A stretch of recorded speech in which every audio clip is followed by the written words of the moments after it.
آج بول رہے ہیں آپ جس دن آپ کو کوئی شکایت رہی ہے آپ ہم کو بولیں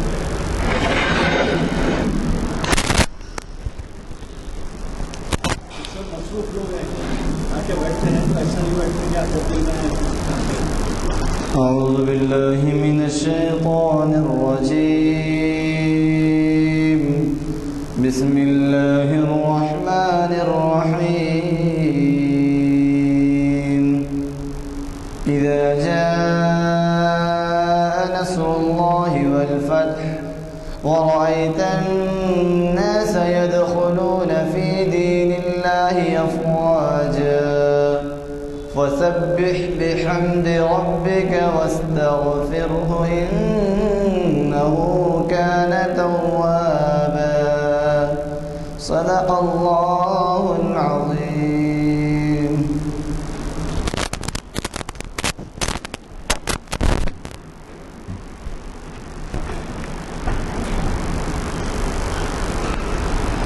جیسے کہ آپ واقف ہیں اس اعلامیہ کی تقسیم عمل میں آ چکی ہے. یہ اعلامیہ ہے 601 نمبر کا اور اس کے مطابق آج جامع مسجد عالیہ گن فاؤنڈری میں کانفرنس ہال کے اندر یہ محفل تاریخ اسلام منعقد ہو رہی ہے اور یہ تاریخ اسلام کا 715واں لیکچر ہے, 715ویں نشست ہے. اور اس محفل کا آغاز حافظ محمد برکت اللہ صاحب کی خوش الہام خراج سے ہوا اور اس میں جیسے پہلے بھی اعلان کیا جا چکا ہے ایک بہت ہی اہم عنوان سے آج کے مقرر صاحب ہمیں مخاطب کر رہے ہیں اور وہ اہم عنوان یہ ہے اسلام میں رواداری. پتہ ہے آپ کو کہ آج کل یہ پس پردہ ایسی کوششیں جاری ہیں کہ رواداری کی بجائے نفرت پھیل رہی ہے. اس لحاظ سے اس عنوان کو بڑی ہی اہمیت حاصل ہے اور اسلام میں رواداری کی بنیاد جو ہے انصاف ہے. انصاف اسلام کا سب سے اہم ستون ہے. بعض مقررین نے, بعض مورخین نے لکھا ہے کہ جہاں دیگر مذاہب میں رحم اور رواداری بنیاد ہے, وہاں اسلام میں انصاف بنیاد ہے. تو ظاہر ہے کہ انصاف کی وجہ سے رواداری بھی پھیلتی ہے اور رواداری پرورش پاتی ہے, نشو نما ہوتا ہے اس کا. یہ پروفیسر سید جہانگیر صاحب آج ہمیں تاریخ اسلام کے 715ویں نشست سے مخاطب کر رہے ہیں اور ان سے آپ اچھی طرح سے واقف ہیں اس لیے کہ جہانگیر صاحب نے اس سے پہلے بھی ہمیں کئی خطابات سے نوازا ہے. وہ پروفیسر ہیں اور اچھے اسکالر مانے جاتے ہیں دینی معاملات میں, دینی درس و تدریس میں. تو میں ان کے آمد کے بارے میں ابھی معلوم کیا, ابھی تو کچھ وہ قریب ہے ٹریفک کی وجہ سے ابھی تک نہیں پہنچ سکے. البتہ میں اتنا ضرور آپ سے عرض کروں گا کہ ہمارے ان محافل کے بارے میں زیادہ سے زیادہ کوشش کریں کہ آپ نوجوانوں کو شریک کروائیں, کیونکہ ہماری زیادہ کوشش اس بات کی ہے کہ نوجوانوں میں بہت کچھ بے راہ روی ہو رہی ہے جس کی اطلاع آپ کو اخبارات کے ذریعے ملتی ہے. یعنی کسی دن بھی اخبار میں آپ شاید ایسی خبریں نہیں پڑھیں گے جو اسلامی اصولوں کے, اسلامی درس تدریس کے, اسلامی تعلیمات کے مغائر. اس کے کہیں قتل کا ذکر رہتا ہے, کہیں پاکٹ ماری کا رہتا ہے, کہیں چین کھینچنے کا رہتا ہے, کہیں زنا کا رہتا ہے, بہرحال غبن کا رہتا ہے, تو مار پیٹ کا رہتا ہے, ایسی باتیں ہوتی رہتی ہیں. تو تو یہ جو ہے وجہ یہ ہے کہ ہمارے پاس نوجوانوں کو جو ہے مذہب سے کوئی زیادہ دلچسپی نہیں رہی، اور اگر مذہب میں وہ دلچسپی لیں تو نہ صرف وہ اپنے آپ پر احسان کریں گے، اخلاق سیکھیں گے، بلکہ اس سے ہوگا یہ کہ مذہب میں یعنی آپ کے اصول غیروں تک پہنچیں گے، اور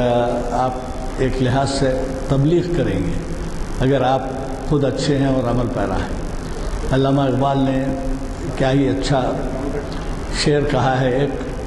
اور جو رہنمائی کے لیے نوجوانوں کو خصوصاً ان کے لیے کافی ہے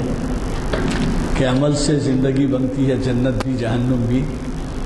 عمل سے زندگی بنتی ہے جنت بھی جہنم بھی، یہ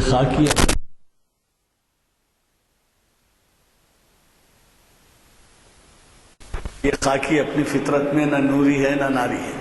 لیکن اگر عمل کرتے ہیں آپ تو عمل کی وجہ سے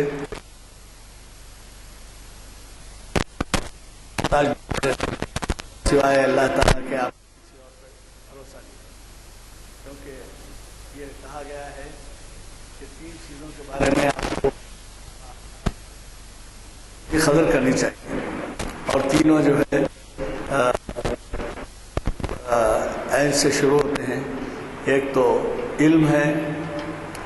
دوسرا عمل ہے، تیسرے عمر ہے۔ عمر والے کی اس واسطے آپ قدر کرنی چاہیے کہ اس کی معلومات آپ کے مقابلے میں زیادہ ہوتی ہیں، اس کے عمل کے میدان زیادہ ہوتے ہیں، تو لہذا علم، عمل اور عمر تینوں چیزوں کا خیال کرتے ہوئے اگر آپ زندگی کو آراستہ کریں تو یقینی طور پہ آپ کو جو ہے اللہ تعالیٰ ترقی دے گا۔ مجھے ایک بات اور یہ کہنی ہے کہ ہماری محافل میں اب جیسے آپ سے ابھی ذکر کیا گیا کہ 715واں لیکچر ہے، ایک سال میں 52 ہفتے ہوتے ہیں، لیکن ہمارے ہاں 45 ہفتے گنے جاتے ہیں، اس لیے کہ رمضان کے مہینے میں محفل نہیں ہوتی، اور پھر کبھی بارش ہو جائے تو دوسرے ہفتے میں ہوتی ہیں لیکن وہ ملتوی ہو جاتی ہیں، اور تیسرے کبھی تہوار آ جاتا ہے، تو ہر ہفتہ جو محفل ہوتی ہے اگر تہوار آ جائے تو کوئی اور راستہ نہیں رہتا، وہ بدل جاتی ہے، اور پھر کبھی کرفیو ہو جاتا ہے، تو جو ہے اس وجہ سے بھی تو یہ 715 کے معنی ہیں 10 سال کے 450 نشست، 45 کو صفر لگائیے 10 کا، تو 450 نشستوں میں ہم نے 10 سال مکمل کر لیے ہیں۔ اب یہ 450 کے بعد 715 ہے، یعنی 900 نشستیں ہوں گی تو 20 سال ہو جائیں گے۔ یہ کیسے ہوا؟ ممکن کیسے ہوا؟ حد یہ ہوئی کہ ہمارے سامعین میں سے ایک صاحب نے اس کو اتنا پسند کیا کہ وہ شاید 1 لاکھ سے زائد کے خرچے سے ویب سائٹ لگایا، اور یہ ویب سائٹ ساری دنیا میں دیکھا جاتا ہے۔ اب آپ ہی غور فرمائیے کہ اگر یہ ویب سائٹ سے ہر جگہ استفادہ ہوتا ہے اور آپ استفادہ نہیں کرتے تو کس قدر مایوب بات ہے۔ ہمارے پاس جو لوگوں کو ہم تک بلاتے ہیں وہ بڑے بڑے اسکالرس، پروفیسرس، نامور لوگ، بزرگ ہستیاں، شہر کے ہی نہیں، ریاست کے ہی نہیں، ملک کے ہی نہیں، بیرون ملک کے بھی آتے ہیں، اور اس کے ان محافل کا چرچا ساری دنیا میں ہے۔ کبھی محافل کے پرچے مانگے جاتے ہیں حیدرآباد میں آنے کے بعد کہ صاحب وہ محافل ہم اٹینڈ کرنا چاہتے ہیں، یہ بلیٹن بھیجائیے، یا کبھی یہ ہوتا ہے کہ بیرونی ممالک سے ٹیلی فون آتے ہیں کہ صاحب وہ فلاں، ابھی ایک صاحب شکایت کر رہے تھے کہ یہ ویب سائٹ جو دیکھا گیا اس میں آواز برابر نہیں ہے۔ تو آپ یہ بھی کر سکتے ہیں کہ اگر آپ کا آنا نہ ہو تو آپ اپنے گھر پہ ہی بچوں کو، پڑوس کو، اڑوس کو، رشتہ داروں کو جمع کر کے، آج کل تو ہر گھر میں ٹی وی ہے، ہر گھر میں آپ کے ہماری نہیں ہے، بلکہ دیکھ کے تعجب ہوتا ہے کہ آپ جیسے اپنی زبان میں کہتے ہیں جھوپڑ پٹی میں بھی جو ہے آج کل ٹی وی ہے۔ تو اس کا خیال رکھیں کہ زیادہ سے زیادہ آپ لوگوں کو ترغیب دیں اور ساتھ لیتے آئیں۔ میں جی پیر کے دن ابھی بولتا ہوں، آپ جو ہے اس بات کا خیال رکھیں کہ یہ محافل جو ہے ایک قسم سے تبلیغ میں حصہ لینے کے برابر ہے، کیونکہ نہ صرف آپ اس سے سبق حاصل کرتے ہیں بلکہ یہ بھی کرتے ہیں کہ جیسے آپ یہاں سے 2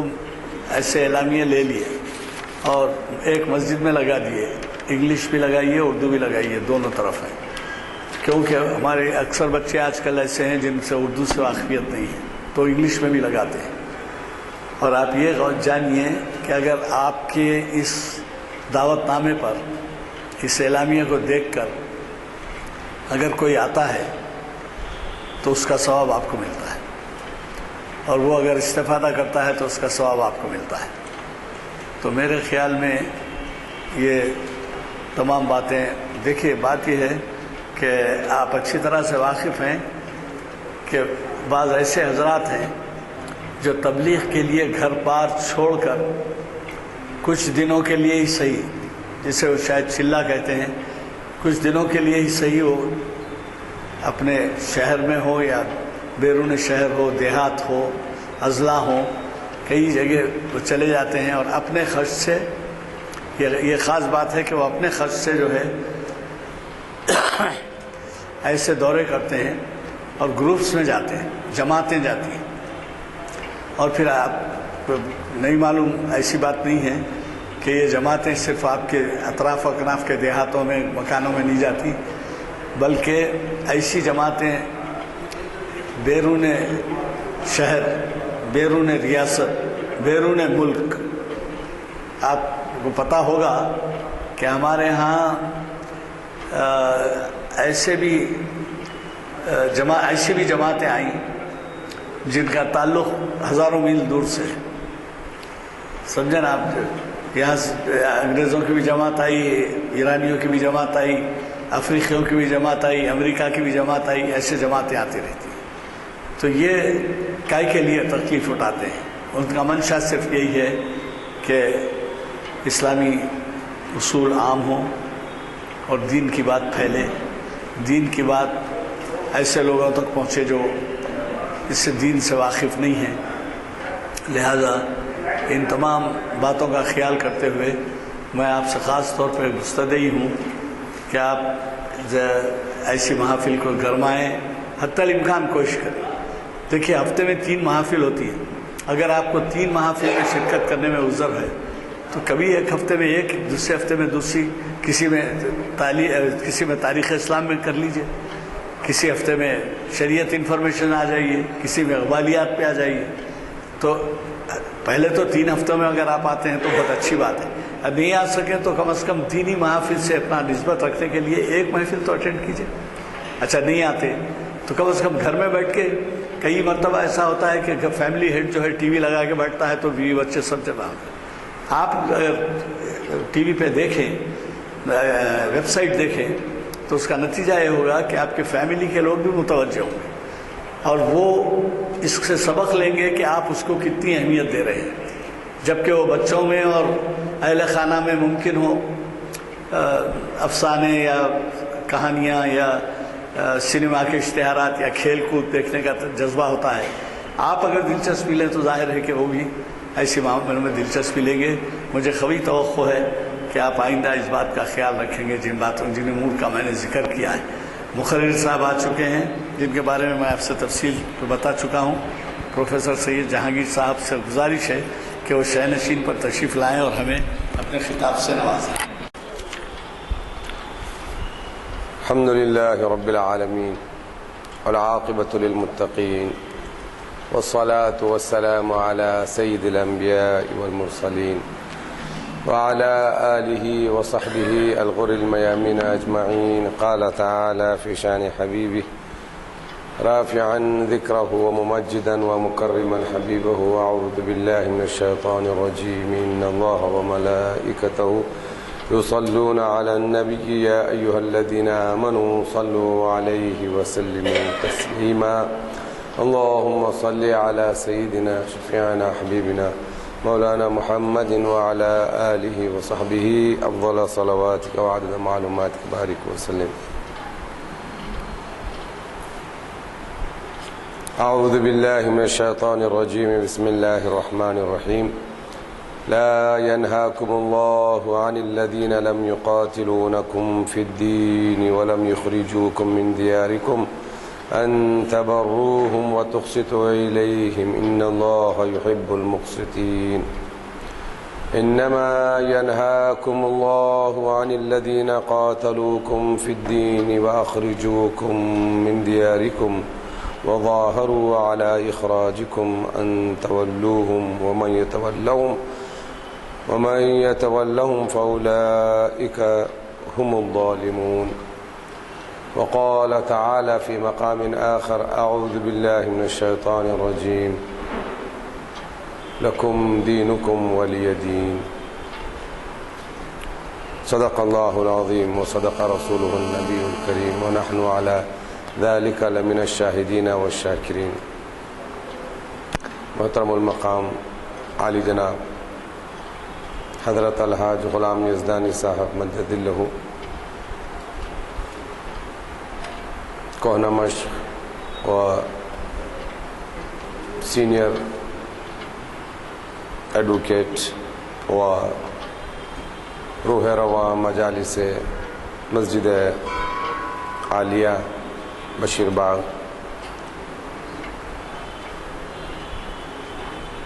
معزز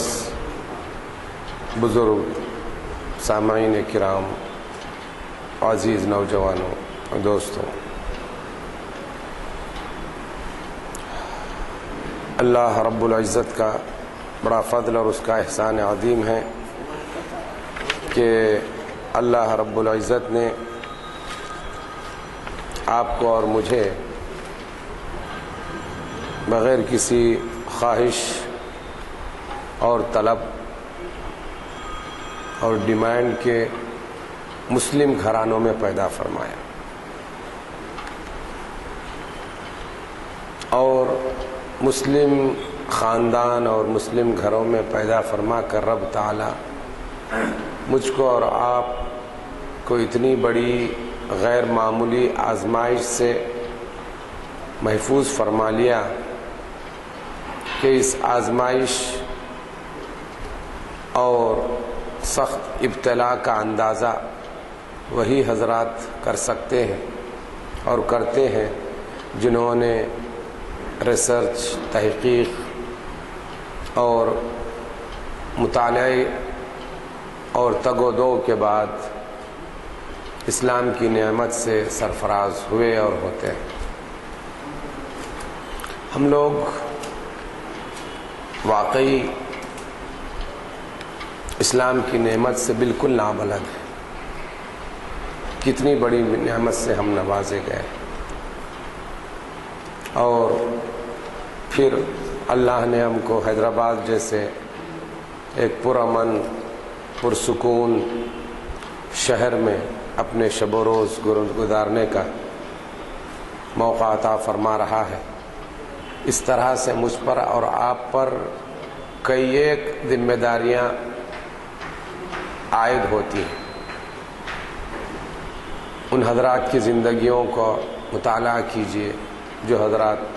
فلسطین کی سرزمین پر سانس لے رہے ہیں، جن کو کسی لمحے سکون میسر نہیں آتا، اور آج کل تو میں اور آپ عرب دنیا اور عالم اسلام انتہائی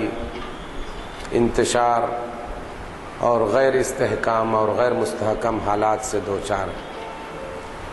ایسے حالات میں اگر ہم سکون سے زندگی گزار رہے ہیں تو مجھ پر اور آپ پر کئی ایک ذمہ داریاں عائد ہوتی ہیں۔ آج کا جو موضوع ذمہ داران محافل کے تعاون سے طے ہوا ہے وہ ہے اسلام اور رواداری۔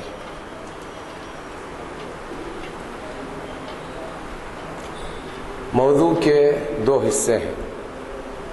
ایک ہے اسلام اور دوسرا ہے رواداری۔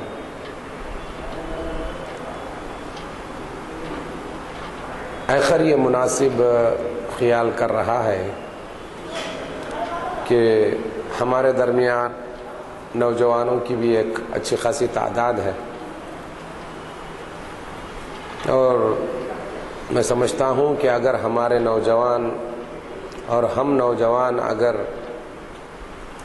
بجائے اس کے کہ عمر کے 50 یا عمر کے 5 یا 6 دہائیاں گزارنے کے بعد مسجدوں یا اسلامی محافل کی طرف رجوع ہونے کے اگر ہم ابتدائی زمانے سے ہی 20-30 سال کی عمر سے ہی اگر ہم ان محافل کا رخ کریں تو مجھے یقین ہے کہ ہمارے سابقہ دن یقینی طور پر واپس آ جائیں گے، کیونکہ اللہ کی طرف رجوع ہونا ہی اس کے دین پر عمل کرنے کا داعی ہوتا ہے۔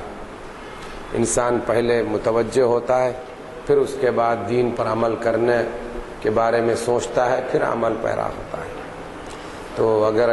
ان جیسی محافل میں شریک ہونے لگ جائیں، سمجھتا ہوں یہ بہت بڑی غنیمت ہوگی۔ ایک بات ذہن میں آئی، وہ میں آپ سے عرض کر دوں کہ ہم لوگ جو سمجھتے ہیں کہ مال، اسباب، ہنر سے ہم جو ہے نا اس دنیا پر قابو پا سکتے ہیں، یا اس دنیا کو کنکر، یا اس دنیا پر غلبہ پا سکتے ہیں، یا اس دنیا کے سوسائٹیوں کو، معاشرے کو، ممالک کو سرنگوں کر سکتے ہیں۔ اگر ہمارے ذہن و دماغ میں یہ بات ہے تو ہم بالکل غلط فکر کی روش پر ہیں، کیونکہ اللہ رب العزت نے قرآن مجید میں واضح طور پر مجھ سے اور آپ سے خطاب فرما دیا ہے، اور قیامت تک آنے والے مسلمانوں سے یہ خطاب فرما رہا ہے، وَأَنْتُمُ الْأَعْلَوْنَ إِن كُنتُم مُؤْمِنِينَ۔ تم اس دنیا میں سب سے معزز، اللہ تبارک و تعالیٰ سپرلیٹیو کا صیغہ استعمال فرمائے، اعلونا۔ اعلونا کا مطلب ہے کہ سب سے زیادہ معزز، اعلیٰ ترین ہو کر رہو گے، ان کنتم مومن، اگر تم مومن ہو جاؤ۔ اب مومن کیا ہوں گا، کس کو کہتے ہیں؟ میں انشاءاللہ ابھی جیسا کہ میں نے عرض کیا کہ اسلام ہم عموماً کہتے رہتے ہیں، کیونکہ اسلام میں سمجھتا ہوں، میں اپنے آپ کو مسلمان کہتا ہوں، مسلم کہتا ہوں، آپ اپنے آپ کو مسلم کہتے ہیں، لیکن مسلمان ہونے کا، مسلم ہونے کا مطلب کیا ہے، اور اسلام کا مطلب کیا ہے؟ میں سمجھتا ہوں کہ ہم میں کے بہت سے حضرات اس لفظ کے معنی سے واقف نہیں ہیں، اور ناواقفیت ہی کی بنا پر ہم لوگ جو ہے نا ہم اپنے دین سے، مذہب سے دور ہوتے ہیں۔ دین جو ہے نا صرف رسم و رواج یا 5 وقتہ نماز ہی کا نام نہیں، یہ جو مذہب مجھ کو اور آپ کو دیا گیا ہے، یہ دین اسلام، یہ پورا ایک کمپریہنسو کانسیپٹ ہی نہیں، بلکہ ایک پورا پروگرام ہے، ایک پورا پروگرام ہے، ایک زندگی کا میتھڈولوجی ہے نا، کس طرح سے زندگی گزاری جائے۔ تو اگر اسلام کے معنی مجھ کو اور آپ کو سمجھ میں آ جائیں تو پھر انشاءاللہ ہم کوشش کریں گے کہ اسلام پر ہم اپنے آپ کو عمل پیرا کر لیں۔ یہ اسلام ہے مصدر، جو اردو کے قواعد سے واقف ہیں۔ آج تو ہم اردو ہی ہماری ختم ہو رہے ہیں، قواعد، اردو کے قواعد کس کو بولتے ہیں؟ یا جیسا کہ انگریزی زبان کے اگر آپ قواعد سے واقف ہیں، ایک ورب ہے، ایک فنائٹ اور انفنائٹ ہوتا ہے۔ جو فنائٹ ورب ہوتا ہے تو اس کا جو فاعل ہوتا ہے، فنائٹ ورب جو ہوتا ہے، اس کا مطلب ہے کہ اسلم یسلم کے معنی اپنے کو سونپ دینا، اسلمہ کے معنی سونپ دینا۔ کوئی انسان اپنے آپ کو سبمٹ کر دے، اور اسی کا جو مصدر ہے وہ ہے اسلام۔ اسلام کا مطلب سبمیشن۔ تو مطلب کیا ہوا کہ انسان جب اپنے ارادے اور خواہشات کو اللہ کے احکام کے تابع اور اس کے مطابق سونپ دیتا ہے، اس کو سونپ دیتا ہے تو وہ مسلم کہلاتا ہے۔ اب اس میں مزید تفصیلات میں جانے کی گنجائش نہیں ہے کیونکہ وقت ہمارے ہاں بہت تنگ ہے اور ہم کو اصل موضوع سے بھی کچھ پر گفتگو کرنی ہے۔ گو کہ میں اور آپ آج کل ہمارے میڈیا اور روزناموں میں کسی نہ کسی موضوع سے رواداری کے نام سے کچھ نہ کچھ پڑھ رہے ہیں اور اچھے انداز میں بھی پڑھ رہے ہیں، مختلف حیثیتوں سے بھی پڑھ رہے ہیں۔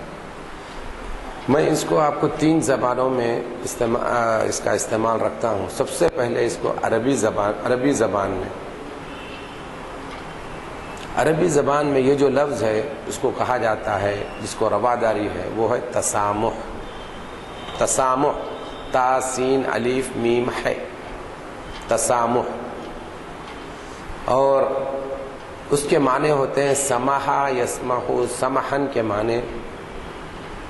نرمی، آسانی۔ جتنے بھی معانی نرمی، خوش اسلوبی اور خوش اخلاقی کے ہو سکتے ہیں وہ تمام معنی اس میں سمحا یسمح۔ اور اسی کا ایک دوسرا باب ہے کوڈریلیٹرل یعنی رباعی مجرد کا، وہ لفظ ہے تسامح، تسامح۔ تو اس میں ہر قسم کی سمحہ کا لفظ بھی استعمال ہوا ہے۔ حدیث شریف میں الفاظ ہیں، حدیث شریف کے الفاظ ہیں سمحہ، یعنی کہ اللہ تبارک و تعالی کل قیامت کے دن اس انسان کو جنت میں بھیجے گا جو اس دنیا میں سمحہ یعنی نرمی اور انتہائی لطافت اور ہر ماحول میں ہر کام میں نرمی کا رویہ اختیار کیا ہو، اس کو جنت آسانی سے مل جائے۔ یہ ایک سمحہ کا لفظ ہے۔ آپ اسی کو آپ جو ہے نا آپ انگریزی زبان میں آپ استعمال کریں گے تو اس کو کہتے ہیں ٹالرنس کہتے ہیں۔ ٹالرنس تو آپ کو ڈکشنری میں بہت سے معنی آپ کو مل جائیں گے، لیکن میں آپ کو مختصراً اردو میں یہ عرض کر دوں کہ انسان اپنے مخالف جو رائے کے اعتبار سے ہو، مذہب کے اعتبار سے ہو، مسلک کے اعتبار سے ہو، فکر کے اعتبار سے ہو، جو مخالف ہے اس کی اس مخالفت کو برداشت کرنا، اس حد تک برداشت کرنا کہ اس مخالفت کی وجہ سے اس کو کسی قسم کی تکلیف نہیں پہنچانا، کسی قسم کی غضب نہ پہنچانا، چاہے وہ تکلیف، چاہے وہ اس کے ساتھ معاملہ خفگی غصے کا جو ماحول ہو، وہ کسی بھی انداز میں اس کو فکری، نفسیاتی، عقلی، جسمانی طور پر اس کو تکلیف نہ پہنچائے۔ اس کا مطلب ہوتا ہے ٹالرنس۔ اور یہ معنی سمجھنے کے لیے میں سمجھتا ہوں کہ ہندوستان جیسی بہترین سرزمین کوئی اور نہیں ہو سکتی، کہ ہندوستان جہاں پر دنیا بھر کے ادیان اور مذاہب پائے جاتے ہیں، اب خود امت مسلمہ میں ایک نہیں، دو نہیں، ہر قسم کے 20 مختلف قسم کے افکار کا مزاج پایا جاتا ہے۔ خود اگر ہم اپنی اس نشست میں اگر ہم بیٹھے ہوئے ہیں تو ان میں کے ہم میں کے ہر ایک کی فکر الگ ہو سکتی ہے۔ میری فکر کے مقابل میں آپ کی فکر اکثر اور مکمل طور پر مختلف ہو سکتی ہے۔ اس مخالف فکر کو، مخالف مزاج کو، اس مخالف کو کسی قسم کی فکری، ذہنی، جسمانی تکلیف پہنچائے بغیر اس کے ساتھ اچھے تعلقات رکھنے کا نام رواداری۔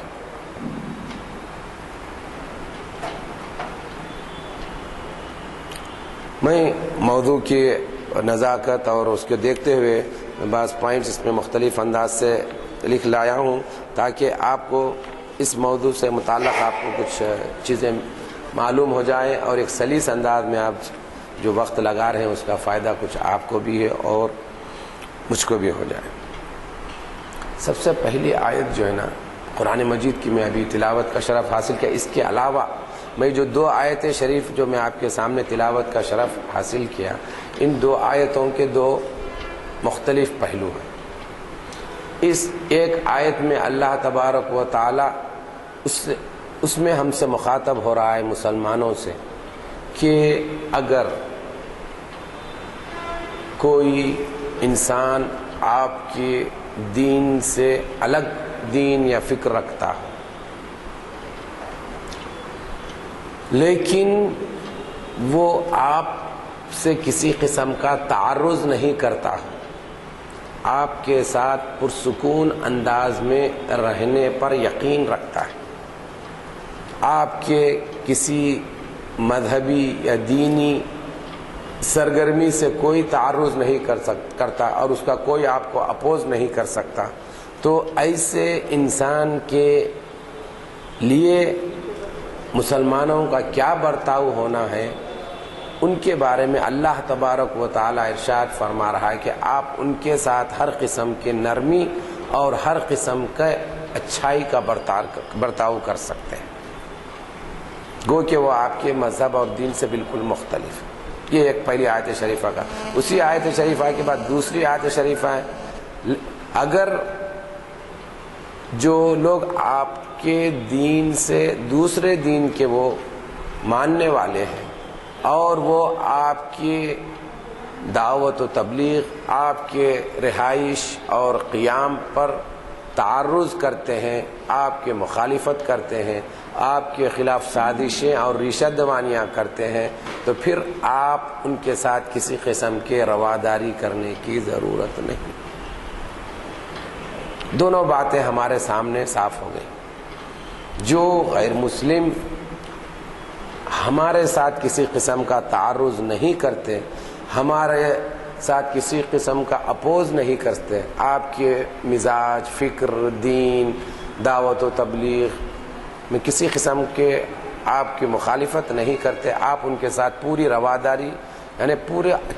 پوری طرح اچھا برتاؤ ان کے ساتھ کر سکتے ہیں۔ اچھا برتاؤ، حسن سلوک، اچھے اخلاق جس کو کہا جا سکتا ہے، وہ تمام چیزوں کا ان کے ساتھ آپ استعمال کر سکتے ہیں۔ لیکن ان کے مخالفین کے ساتھ بالکل اس کے مخالف جو فکر رکھتے ہیں، مخالف جو مزاج رکھتے ہیں، ان کے ساتھ اس طرح کا رویہ اور اس طرح کے حسن سلوک اور کسی قسم کے رواداری کے وہ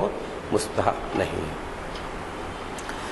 اس کے بعد میں ایک اور آیت شریف کی تلاوت آپ کے سامنے میں عرض کرنا چاہتا ہوں۔ اس آیت شریفہ ہے کہ لا یجرمنکم شنآن قوم علی الا تعدلوا۔ میرے بھائیوں، بزرگوں اور دوستوں، یہ آیت شریفہ میں سمجھتا ہوں اس کے بعد بھی اور بھی 1-2-3 آیت ہیں، لیکن یہ آیت شریفہ رواداری اور کسی مخالف کے ساتھ، جو کسی دشمن کے ساتھ کس طرح کا معاملہ کرنا چاہیے، کس طرح کا مزاج اپنانا چاہیے، اللہ تبارک و تعالی اس آیت شریفہ میں امت مسلمہ کے لیے ایک مکمل لائحہ عمل ہمارے سامنے سیٹ کر دیا ہے۔ لا یجرمنکم شنآن قوم علی الا تعدلوا، کہ کسی قوم کی دشمنی آپ کو ان کے ساتھ ناانصافی کرنے پر نہ ابھارے۔ کیوں کہ ممکن ہو آپ جن کے ساتھ یا جو آپ کے سخت ترین دشمن ہیں، اگر آپ ان کے ساتھ انصاف کا معاملہ کریں، عدالت کے ساتھ، رواداری کے ساتھ ان کے ساتھ آپ پیش آئیں، کم از کم انصاف کا مزاج اگر بنائے رکھیں، تو ممکن ہو وہ آپ کے انصاف کی وجہ سے وہ آپ کے انتہائی گرم جوش دوست بن جائیں گے۔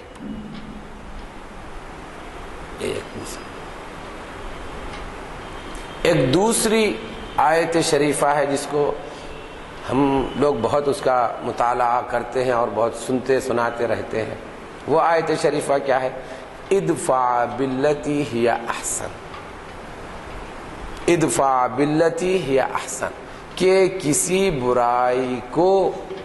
کس طرح سے دور کرنا چاہیے اس کی ہم کو تعلیم دی جا رہی ہے. کیسے؟ کہ کسی برائی کو اس سے زیادہ بہتر انداز میں، سب سے زیادہ مثبت انداز میں دفع کیا جا سکتا ہے، اس انداز کو مجھے اور آپ کو اختیار کرنا چاہیے. اس میں اس آیت شریفہ میں مجھ کو اور آپ کو حکم دیا. ان آیت شریفہ کی روشنی میں ہم کسی حد تک رواداری کا مفہوم، رواداری کس کو کہتے ہیں، کس طرح سے ہم کو سامنے مخالف والوں کے ساتھ پیش آنا ہے، وہ ہم سمجھ سکتے ہیں. علماء کرام یہاں تک کہہ چکے ہیں کہ اسلام سے پہلے رواداری یا ٹالرنس کا کوئی تصور نہیں تھا. اسلام کے وجود سے ہی ٹالرنس کا تصور دیکھنے میں آتا ہے.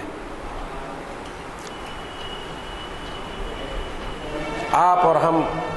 ایک دو تین باتیں ہی عرض کر سکتا ہوں، اس سے زیادہ نہیں ہے.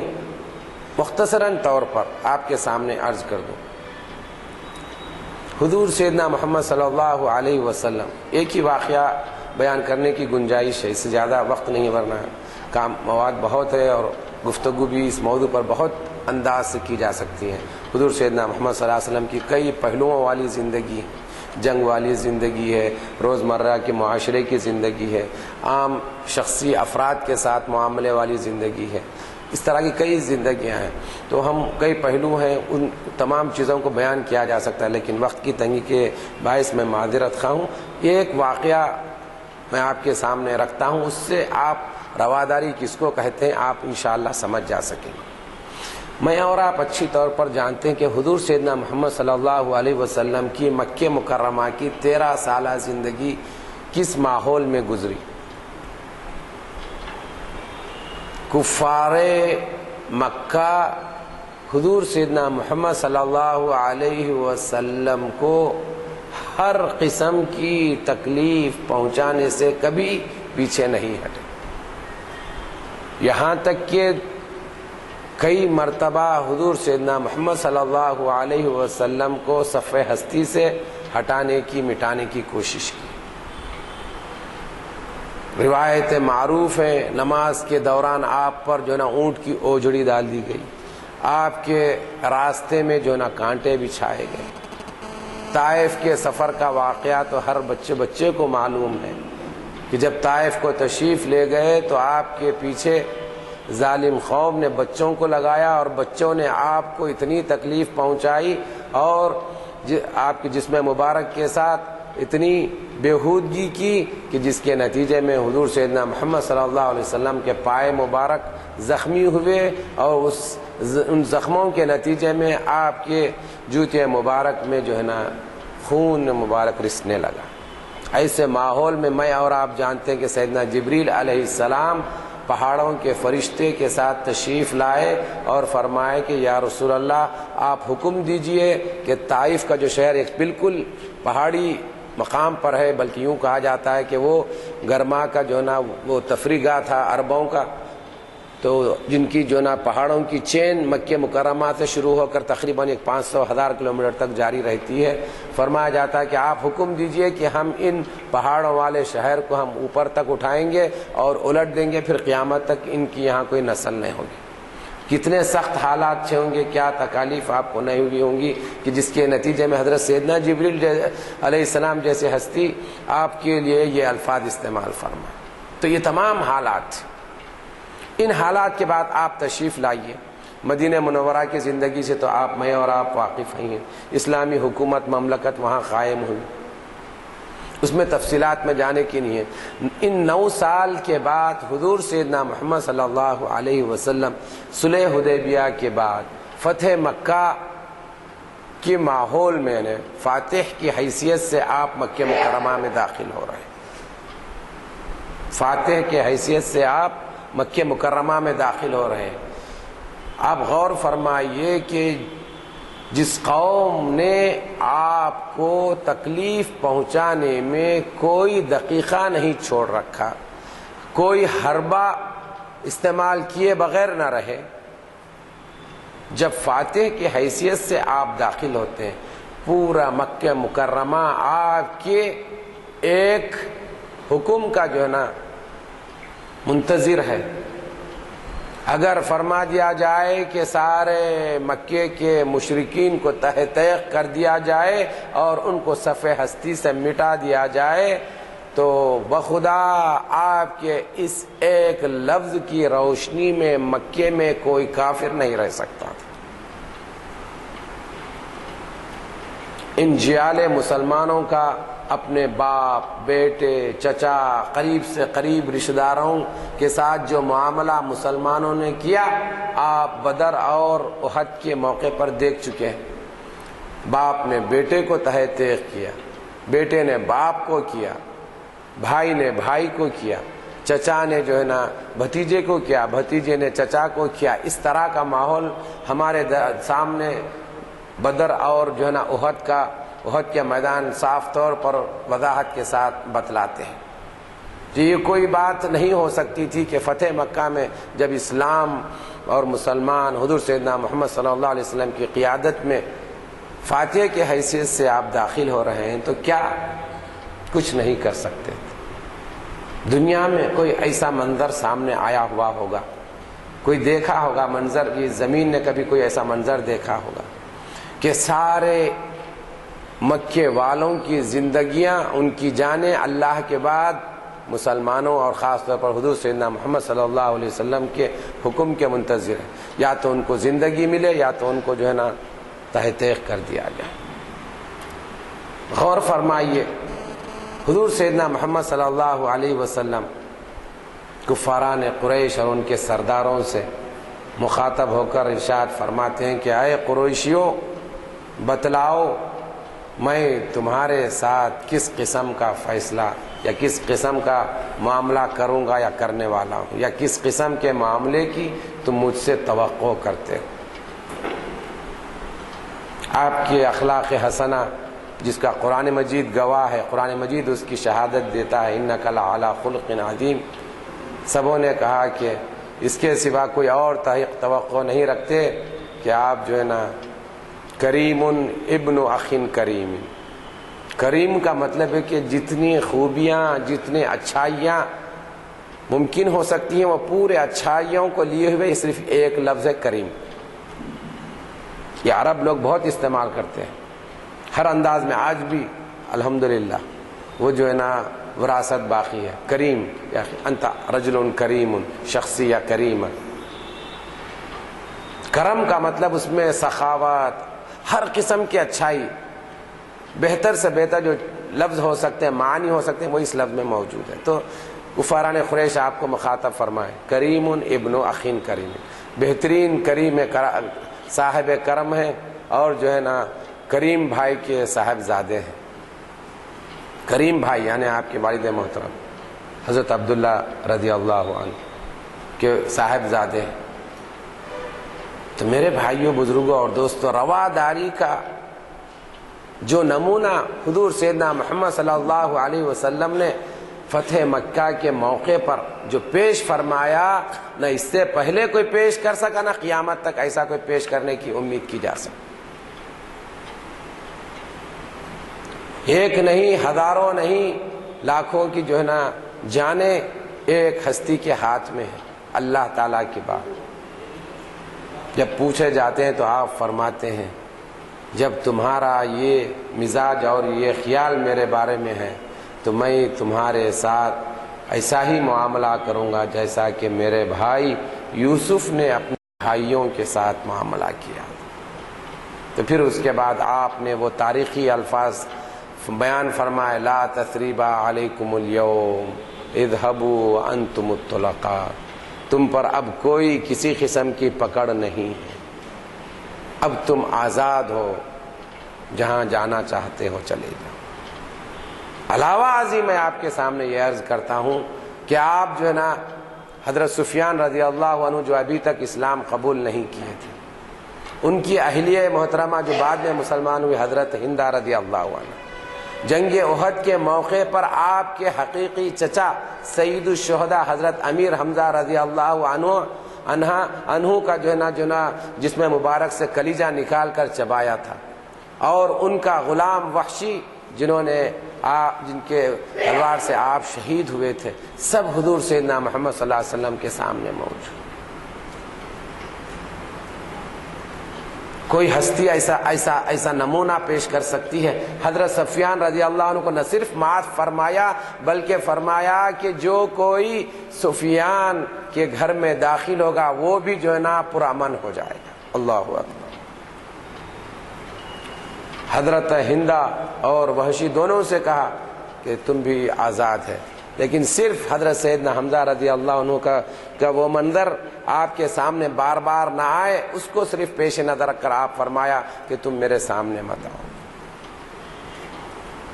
کیونکہ ایک آدمی کتنا وحشی اور حیوانیت اور درندگی کا مظاہرہ ہوگا، انسان کبھی تصور کر سکتا ہے کہ ایک آدمی جو نا اس کو جو نا شہید کرنے کے بعد اس کے جسم سے سینہ چاک کر کے کلیجہ نکال کر ایک خاتون اس کو چبائے، کچا چبائے، تو کتنی وحشیت اور حیوانیت اور درندگی کا مزاج تھا ہوگا، اور کیا کیفیت۔ ایسے انسانوں کو بھی حضور سیدنا محمد صلی اللہ علیہ وسلم عفو و درگزر فرمایا۔ تو یہ رواداری کی ایسی اونچی مثال اور نمونہ ہے کہ دنیا میں ایسا نمونہ نہ مل سکتا ہے اور نہ مل سکتا۔ ایک بات ہے،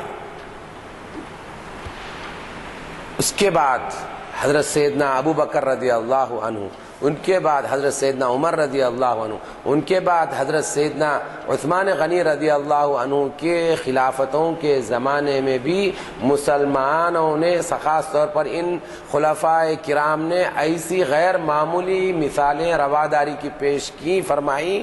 کہ اس کا اندازہ بھی آج کی دنیا نہیں کر سکتی، آج کا معاشرہ اس کا اندازہ نہیں کر سکتا، احساس نہیں کر سکتا۔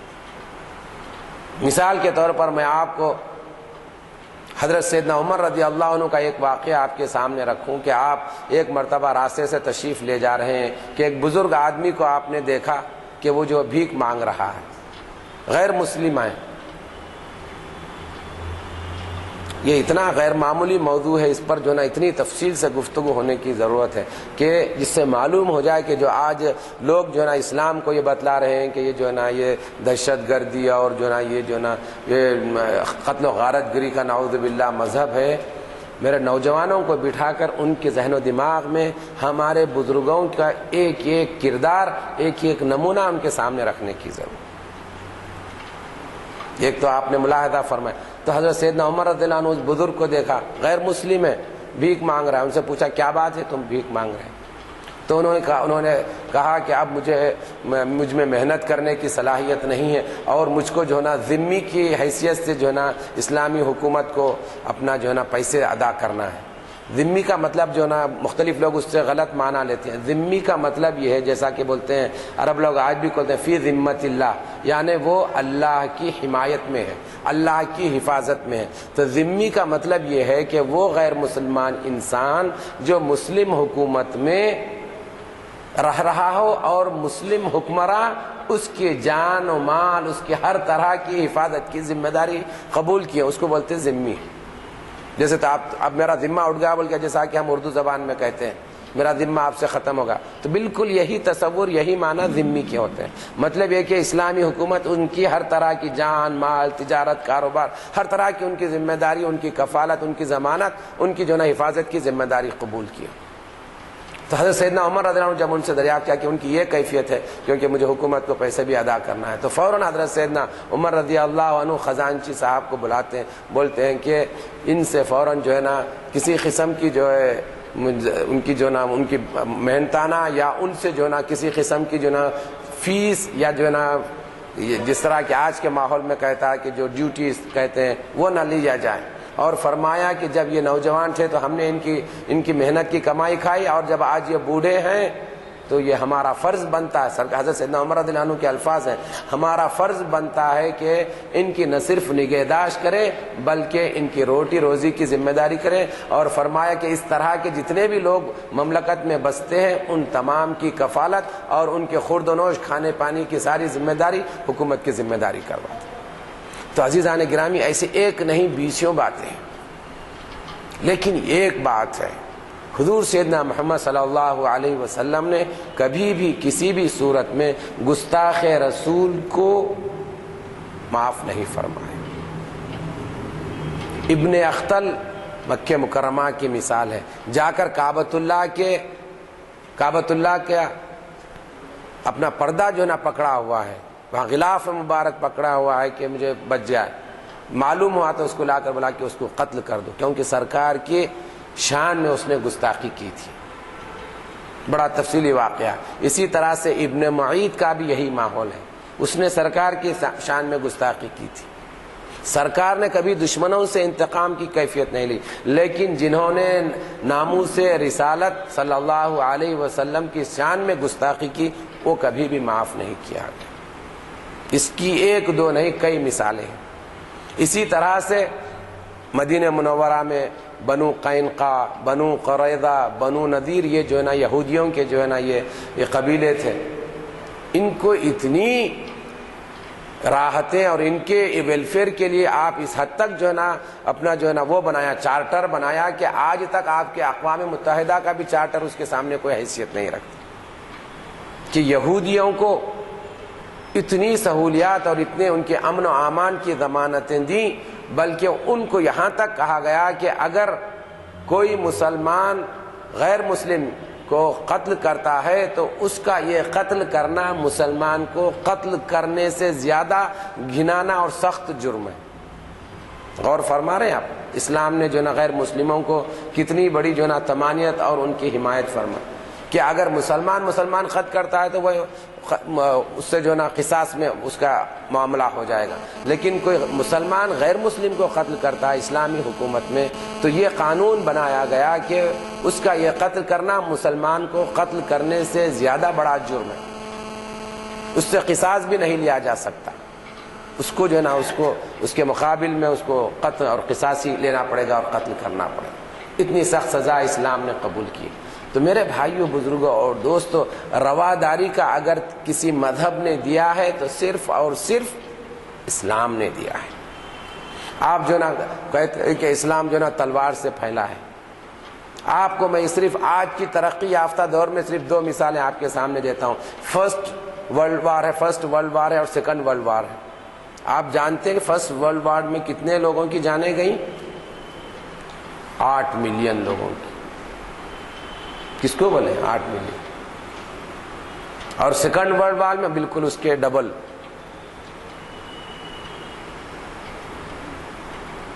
اسلام کی کوئی جنگ کی ایسی مثال قائم کی جا سکتی ہے، دی جا سکتی ہے؟ اسلام نے پورے جو ہے نا یہ ہندوستان تک ممالک کو فتح کیا۔ محمد بن قاسم جنہوں نے پہلی مرتبہ سن 90 ہجری میں سندھ کو فتح کیا، وہاں کی ہندو قوم، حضرت محمد بن قاسم نوجوان تھے، ان کی حکمرانی سے اس حد تک خوش ہوئے کہ ان کے بت بنا کر ان کو پوجنا شروع کر دیا، ان کے بت بنا کر ان کو پوجنا شروع کر دیا۔ کتنی ایسی مثالیں۔ آج آپ دیکھتے ہیں کہ ہمارے کتنے مغلوں نے 1000 سال تک یہاں حکومت کی، کتنی جانیں ہمارے بادشاہوں نے۔ تو عزیزان گرامی، اسلام مکمل طور پر رواداری کیا، رواداری کے بعد فاعف عنہم واصفح، کہ اللہ نے جو مسلمانوں کو فرمایا، مسلمانوں نے اس کے ہو بہو بلکہ اس سے زیادہ عمل کر کے بتایا، کیونکہ حضور صلی اللہ علیہ وسلم نے یہاں تک ارشاد فرمایا کہ اگر کوئی کسی سے معاہدہ کیا ہے اور معاہدہ کر اس کو معاہدے کو ختم کیا ہے، یا معاہدے سے زیادہ اس پر بوجھ ڈالا ہے، یا معاہدے سے زیادہ اس سے مطالبہ کیا ہے، تو کل حضور صلی اللہ علیہ وسلم ارشاد فرماتے ہیں کل میں قیامت کے دن اللہ کے سامنے اس کی طرف سے اس سے لڑوں گا،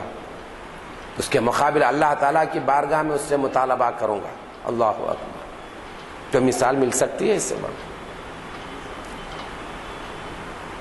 مسلمانوں کا آپس میں مسلمانوں کے درمیان کی جو کیفیت ہے اس سے کہیں اور زیادہ. مسلمان کے پاس تو اتنا اس کا تصور ہے رواداری کا. بتلایا جاتا ہے کہ ایک مسلمان دوسرے مسلمان کو، حضور صلی اللہ علیہ وسلم نے ارشاد فرمایا 3 دن سے اگر کوئی زیادہ گفتگو چھوڑ دے تو وہ جو ہے نا، اگر کوئی آدمی ان میں سے کوئی دنیا سے چلا جائے تو وہ دوزخ میں چلا جائے.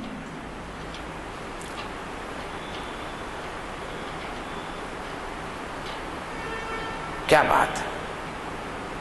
آج ہمارا معاشرہ کیا ہے کہ آج آپ میں اور آپ دیکھ رہے ہیں کہ صبح و شام اخبارات روزانہ ناحق بلا کسی معمولی بات پر کہ مسلمان کا جو ہے نا خون بہا رہا ہے، جبکہ قرآن مجید میں واضح الفاظ میں موجود ہے کہ کوئی انسان مسلمان کا ناحق خون بہاتا ہے تو گویا کہ وہ ساری دنیا کے انسانوں کا خون بہائے. اور فرمایا جاتا ہے کہ قیامت کے بعد وہ جب جائے گا تو ہمیشہ کے لیے وہ دوزخ میں رہے گا. میرے بھائیوں، بزرگوں اور دوستوں، اس موضوع پر ہمارے نوجوانوں کے ذہن و دماغ میں خاص طور پر یہ لفظ معمولی بات جن کی کوئی حیثیت نہیں، روپیہ 2 روپیے کی حیثیت نہیں، اس پر جو نا ایک مسلمان دوسرے مسلمان کی جان لینے کو ایک عام بات سمجھتا ہے اور وہ اپنی بہادری تصور کرنے لگتا ہے. یوں سمجھ میں آتا ہے کہ بالکل جاہلیت کا زمانہ دوبارہ ہمارے پاس واپس لوٹا.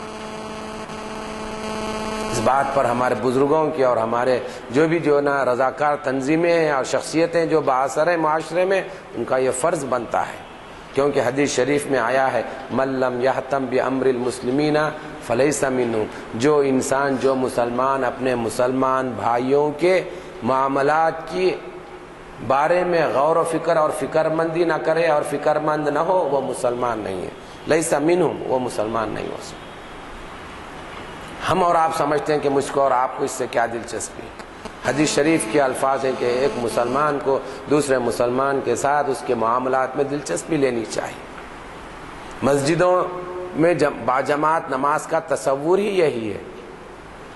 کہ ایک دوسرے کے حالات سے واقفیت حاصل کی جائے. کیا حالات ایک دوسرے کے معاشرتی، سماجی، نجی،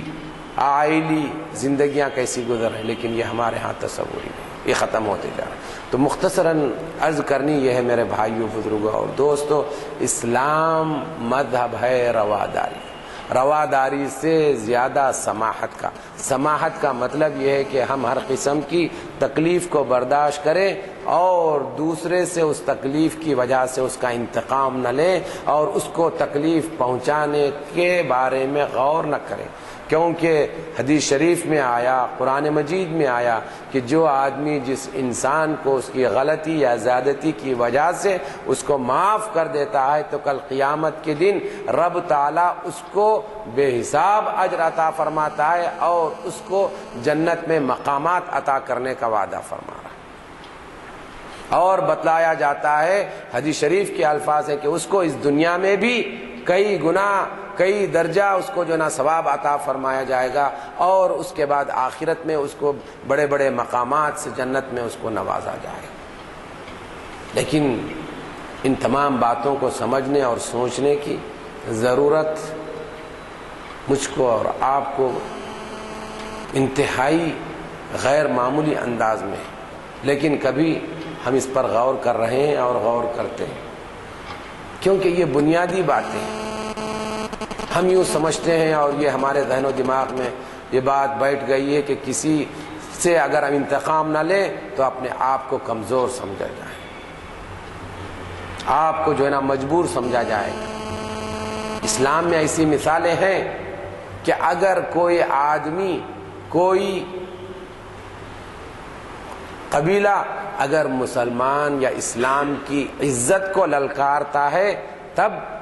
کسی بھی طرح کمپرومائز یا ان کے ساتھ عفو درگزر کی گنجائش نہیں. عزیزان گرامی، اللہ تبارک و تعالیٰ سے دعا ہے کہ اللہ تبارک و تعالیٰ مجھ کو اور آپ کو سننے سے زیادہ اس پر عمل کرنے کی توفیق عطا فرمائے. وصلی اللہ تعالیٰ علی خیر خلقہ سیدنا محمد و آلہ و اصحابہ اجمعین والحمد للہ رب العالمین.